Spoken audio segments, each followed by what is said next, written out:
welcome to a post-game Silver Bulletin. I'm here with sports editor Colin Hass-Hill and assistant sports editor Edward Sutherland. So the first thing we're going to address is your initial reactions of the game. I mean, my initial reaction to the game, so we're standing right here. It's a historic moment for this goalpost.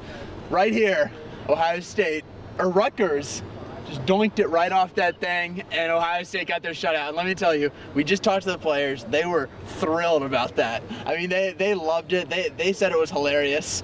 And to be honest, in the press box, everyone was laughing. So those are my initial thoughts, because if it's 56-0, like, we have to have a little bit of comedy in here, because it was just a total beatdown if we're talking about the product that was on the field. And so JT Barrett has set a lot of many records for Ohio State. Tonight he set another one for most passing yards, but for an Ohio State quarterback. What's your reaction about that? I mean, I think that my initial reaction is just that it should, at least for a little while, put some space in between him and Haskins in the minds of a lot of Ohio State fans out there who were calling for him to be replaced after the Oklahoma game. I mean, I think Ohio State fans need to take a minute and really look at the records that he set. He owns 23 Ohio State records. He owns, I believe, 2 Big Ten records, and he is the only Ohio State quarterback ever to put up 10,000 all-purpose yards. He's an all-time great Ohio State quarterback. Very legit argument could be made that he's the best all-time Ohio State quarterback. He might not be the best, but he is the most productive. He's the most productive for sure.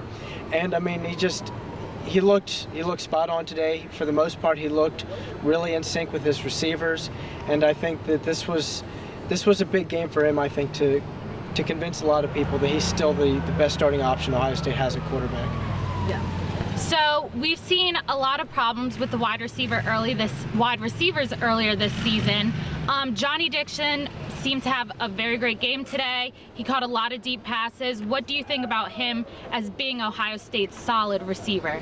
I mean, he's the best thing that they have right now when it comes to going down the field. I think that we've seen that as consistently as Ohio State has been able to throw the deep ball, it's been Johnny Dixon receiving it. And he had that one that he was called for offensive pass interference. That it was offensive pass interference, but at least they hit that. Then he had the one right over there where he was just totally alone. And then he had the 39-yarder where he broke some guy's ankles. Marcus Ball had a great block and sprung him right down the sideline. Like, he is really explosive, and they need to get him, and Paris Campbell wasn't involved as much as I think he should have been in this 56-0 blowout. Like, I think he and Johnny Dixon are the keys.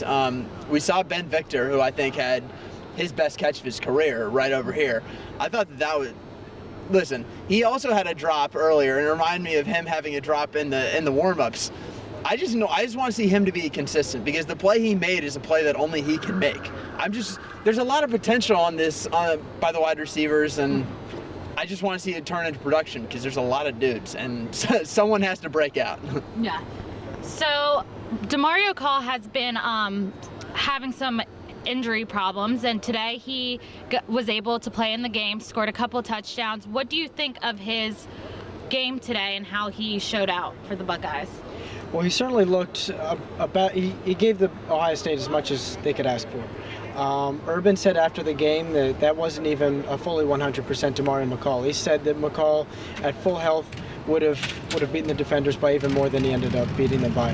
Now, granted, he was in there when a lot of backups were in.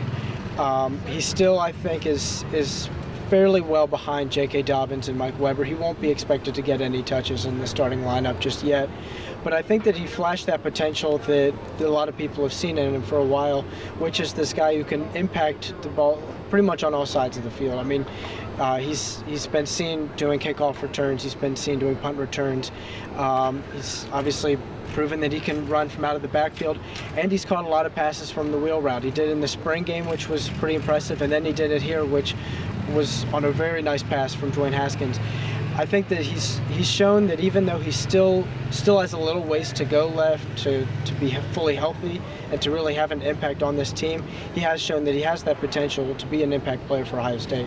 Just 2 more thoughts on the game. So one, we talked about this a couple weeks ago. I just don't want to get sucked in by the fact that I think Ohio State has played against teams that aren't that good. So yeah, they have looked good, but it's UNLV, it's Rutgers, it's Army. TBD on how their offense is. the other thought that I have is that their offense actually does look good. So it's sort of hard to not get sucked in at some points. Now, Urban did say after the game in the first quarter that they didn't look in sync, and I think that is the case on a couple passes. If they get those, if JT hits those guys down the field, this offense could take that next step. But until he does that, I want to see him do it against Penn State on October 28th like everyone else. All right, and that's all we have for you this week on our post-game Silver Bulletin. Be sure to tune in Monday for a full highlight and recap of today's game. Thank you.